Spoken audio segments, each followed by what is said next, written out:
Magandang hapon mga karwas, mga kapindot, mga ka-DIY.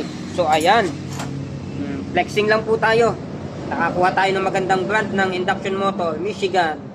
Napakagandang klase niya.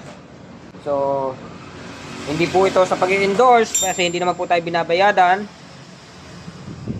ni Michigan. So, flexing lang po tayo kasi siyempre po, deserve ni seller ang magandang benta pagka ganyang maganda ang kanyang produkto.